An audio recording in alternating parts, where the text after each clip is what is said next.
Itu permintaan saya satu.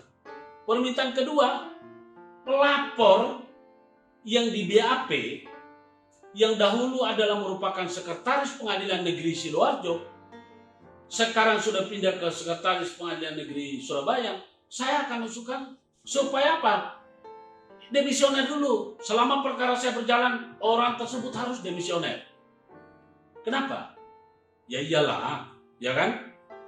Kemudian ketiga, pada waktu persidangan, si pelapor ini harus Ketua Pengadilan Negeri Sidoarjo yang pada saat itu menjabat siapa, yang merasa dirinya sebagai korban, dia harus dihadirkan. Saya keberatan. Lalu yang keempat, permintaan saya, karena saya ini tulisan saya keberatan kalau ini perkara dilanjut, ya. Permintaan saya keempat, kami harus mendapatkan kebebasan dalam hal meliput. Saya benar-benar akan kencang di sana. Saya tidak mau, karena kenapa? Ini persoalan masalah nasib, ya, harkat, martabat, dan hak asasi yang dilindungi oleh undang-undang. Kalau saya akan dipaksakan, lebih baik langsung saja diputus perkara itu. Buat apa kita ini? Jadi itu pesan saya. Saya perlu sampaikan. Sebetulnya masih banyak keberatan saya, ya, keberatan yang akan saya sampaikan. Jadi saya ini ngomong dulu kepada teman-teman bahwa sebetulnya perkara bicara masalah perkara pidana sudah cukup jelas, ya. Ada undang-undang, ada namanya KUHP, Kitab Undang-Undang Hukum Acara Pidana, ya.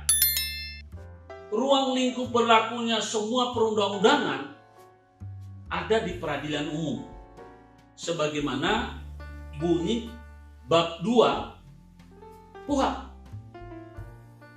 ya.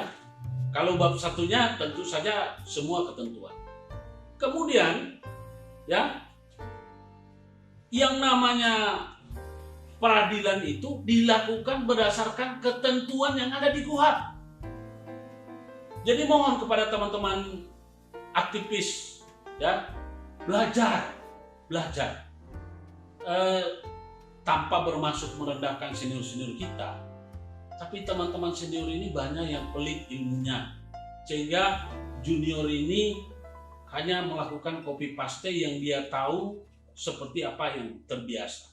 Syukur-syukur kalau kebiasaan itu adalah seniornya itu berjuang di jalan kebenaran. Bagaimana kalau kebiasaan seniornya itu adalah istilah 86, istilah namanya pengkondisian. Ini banyak sekali kita harus akui bahwa banyak pengacara yang meloloskan, yang memenangkan perkara bukan karena berdasarkan fakta hukum, tapi berdasarkan pengkondisian. Itulah yang selama ini saya sering sorot, bahwa rusaknya hukum kita tidak semata-mata dari penegak hukum negara, yakni penyidik, JPU, dan hakim, tapi ada andil juga dari para officium nobile, dari para advokat. Karena ingin cepat-cepat memenangkan perkara, mereka sudah main uang. Kasihan kan? Syukur-syukur kita main uang, kita tidak mencederai pihak-pihak yang memang tidak bersalah. Tapi kalau kita mencederai, saya yakin, ya, kalau ini di Bali, Anda pasti menangis, ya. Jadi jangan bangga, jangan berpesta pora, jangan beroberia kalau kita menang. Menang, apalagi kalau menangnya menang karena ada pelicin. Itu berbahaya sekali. Saya selalu menanamkan kepada tim saya, kepada teman saya, mari kita bekerja di jalan kebenaran. Tarung kita dengan cara membela kepentingan klien, tapi hendaknya jangan sampai kita menodai. Apa artinya kita memenangkan klien kita kalau kita ternyata mencederai orang yang benar, padahal klien kita salah? Ini berbahaya. Jadi sekali lagi kepada teman-teman, kita belajar. Anda tidak dilarang membela orang yang bersalah, tetapi belalah dengan cara yang beretika. Jangan menghalalkan segala cara. Kalau sudah ada pihak yang jadi korban, apalagi korban atau misalnya pihak-pihak yang memang menjadi lawannya ini adalah orang susah, lebih baik mereka suruh restoratif justice. Saya punya klien itu, kalau saya membela pelaku, selalu saya tepuk bahunya, sudah jangan ngotot, kita restoratif justice. Makanya kantor firma hukum Mahkamah Kebenaran simbolnya adalah restoratif justice. Restoratif justice itu adalah pemulihan keadilan. Ya, pelaku memberikan kompensasi, mengakui kesalahannya, memberikan kompensasi kepada korban, korban menerima dengan ikhlas dan tulus kompensasi dari pelaku. Karena apa yang sudah dia lakukan tidak bisa dia istilahnya setback, nggak bisa dia roll dia putar seperti menggulung pita kaset, nggak bisa. Dia tetap berjalan. Sudah terlanjur bersalah, ya sudah. Oke, saya dengan tulus minta maaf. Segala akibat yang ditimbulkan saya siap bertanggung jawab. Kalau memang saya harus dihukum, hukumlah saya sebagaimana ini. Tapi saya kepengen ada sedikit rezeki, sudahlah saya bagi kepada korban. Bukan berarti menyuap, bukan menyogok, tapi istilahnya memberikan penghargaan. Kita memberi uang penghargaan atau sesuatu penghargaan kepada orang yang sudah kita zalimi. Itu yang saya lakukan. Jadi bukan berarti saya menafikan bahwa saya membela pelaku dalam hal ini, karena ini pengacara sumpahnya begitu, ya kita harus membela yang namanya siapa saja yang datang ke kita minta tolong, kita bantu. Dengan catatan bantulah sesuai dengan cara-cara yang memang sesuai hukum, sesuai ketentuan. Jadi itu kalau bicara masalah dari sisi masyarakat dan sebagai advokat. Nah, sebagai aktivis tentu saya berbicara kalau sebagai aktivis itu berarti orang yang selalu aktif. Nah, saya ini aktif.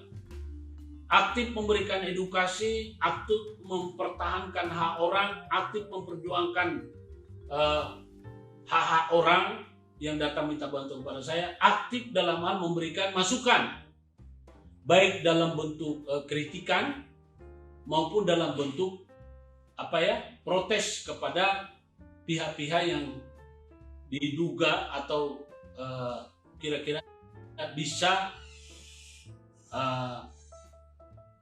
yang bisa berperan untuk membantu terjadi perubahan ke arah yang baik.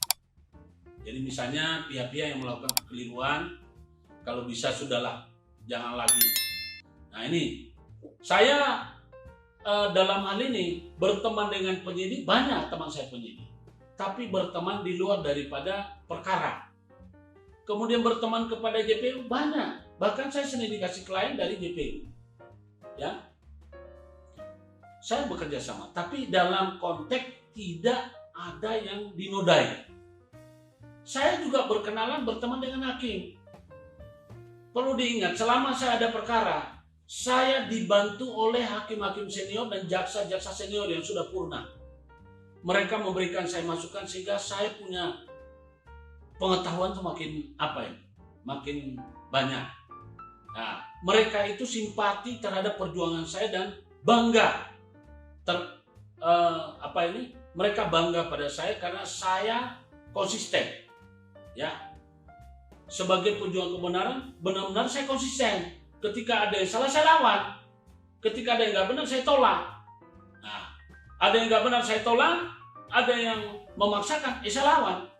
Nah, itu prinsip. Jadi itulah sebagai aktivis. Nah, tentu saja kalau sebagai penggiat hukum, ya itu tadi, advokat, saya penggiat hukum baik yang bersifat positif maupun yang negatif. Tapi saya tidak berada pada dominasi hanya orang-orang yang positif saja saya bantu. Saya juga bantu mereka yang negatif. Jadi misalnya pelaku. Tapi saya tidak merusak, tidak merusak. Nah, kemudian sebagai masyarakat,